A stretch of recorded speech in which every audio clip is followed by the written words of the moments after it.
1월 12일 월요일 시카고 윙TV 미주 한뉴스입니다. 재외 한인 동포들이 2022년 대선에 참가하기 위한 재외 선거인 등록이 1월 8일 마감됐습니다. 실제 제20대 대통령 선거는 3월 9일에 실시하나 지난 1월 8일까지 등록을 마친 국외 부재자 및 재외 선거인들만 2월 23일부터 2월 28일까지 각 재외 공관이 정한 투표소에서 투표할 수 있습니다. 이번 20대 대통령 선거 재외 선거 등록은 세계적으로 총 23만 1247명이 참여해 11.5%의 등록률을 보였습니다. 가장 많이 등록한 공관은 일본 대사관으로 12,811명, LA 총영사관은 1,780명, 상하이 총영사관 9,793명, 뉴욕 총영사관 9,514명 순으로 나타났으며 미국에서는 총 55,058명이 등록했습니다.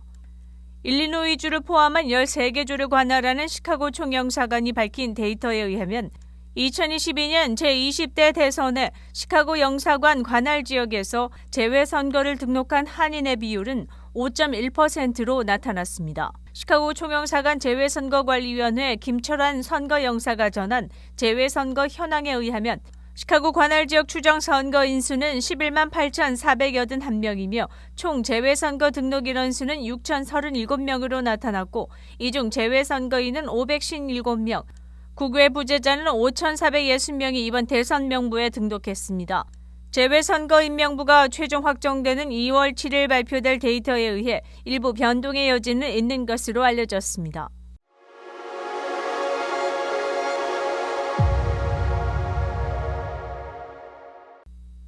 미 재무부는 7일 코로나 팬데믹 하에 어려움에 처한 임차인에 대한 지원으로 11억 달러를 각 주와 도시에 재할당할 것이라고 발표했습니다.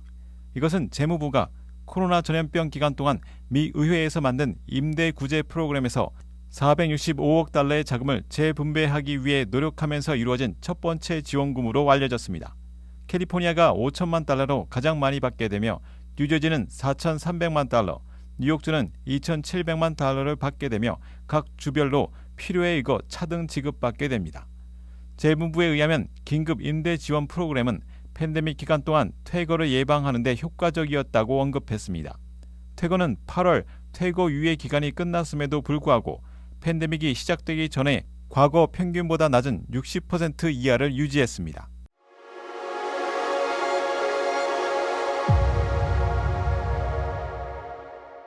시카고 지역에서 잘 알려진 시푸드 식당 밥친스 크랩하우스가 코로나 바이러스 예방접종 요구사항으로 인해 지난 8일 임시 폐쇄를 발표했습니다.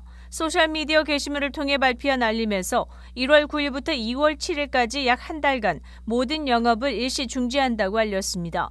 식당 대표인 밥치는 레스토랑과 빌딩을 업데이트하며 직원들에게 휴식을 제공할 것이라고 언급했습니다.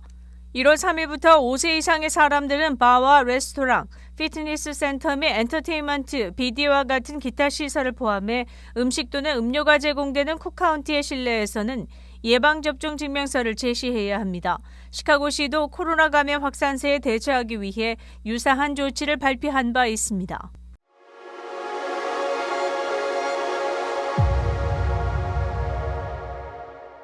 미 질병통제예방센터 CDC는 지난 7일 이르면 이번 주부터 면역력이 약한 일부 환자들을 대상으로 코로나 바이러스 감염증 4차 백신 접종이 시작될 수 있다고 밝혔습니다.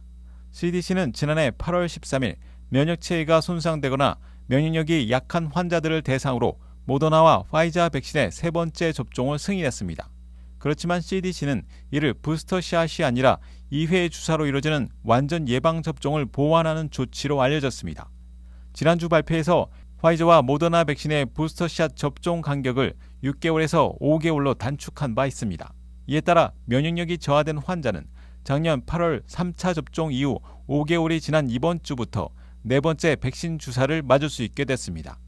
CDC에 의하면 미국에는 약 700만 명의 면역 결핍 환자가 있는 것으로 추산하고 있습니다.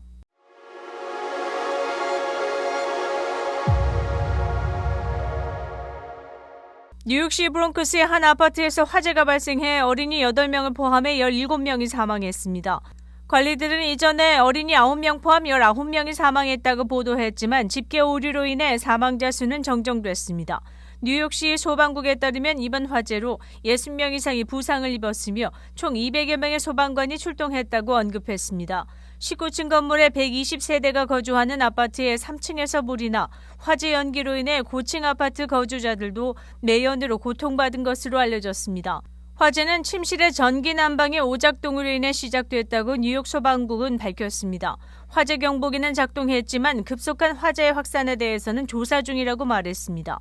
불은 2층과 3층에서 시작돼 복도를 통해 급속하게 번졌으며 방화문이 열려 있어 사태를 악화시킨 것으로 알려졌습니다. 이번 참사는 저소득층 주택의 안전 기준에 대한 문제 제기로 이어질 전망입니다. 지난 5일 필라델피아의 한 공공주택에서도 큰 화재가 발생해 어린이 8명 등 총 12명이 사망했습니다. 이번 뉴욕 아파트 화재의 건물 소유 회사는 화재 안전 기록과 점검 내역 등에 대한 자료 요청에 즉각 응하지 않은 것으로 알려졌습니다.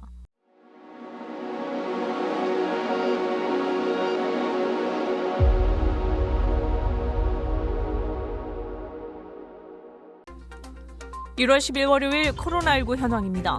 월드오미터스 제공 미 전 지역 신규 확진자 수는 30만 8,616명, 신규 사망자 수는 308명, 백신 완전 접종률은 62.5%를 나타냈습니다. 일리노이주 신규 확진 19,237명, 신규 사망자 수는 34명이며 백신 완전 접종률은 64.8%를 나타냈습니다. 다음은 어제 기준 각 주의 신규 확진자와 신규 사망자 수입니다.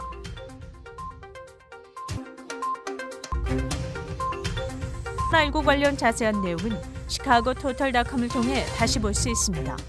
윈TV 채널 24.5와 MCTV 채널 24.6 방송은 안테나를 이용한 공중파 방송을 통해 시청할 수 있습니다. 코로나19 비상시국 뉴스24에서는 여러분의 제보를 기다립니다.